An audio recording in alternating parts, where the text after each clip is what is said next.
In today's video, I am going to teach you how to record Google Meet video call on laptop. First, you need to open the correct meeting in Google Meet. Go to the Google Meet page and launch your ongoing meeting in your browser. Once you are in the meeting, look toward the bottom right corner of the screen. There you will see an activities icon.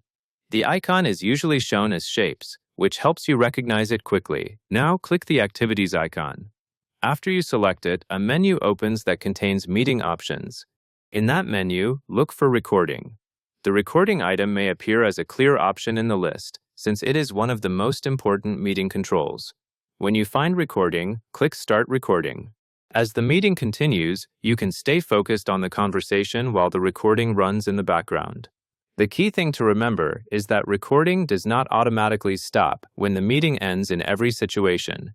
Because of that, you should always take a quick look later to make sure you stop the recording properly. When you are ready to end recording, go back to the Activities menu.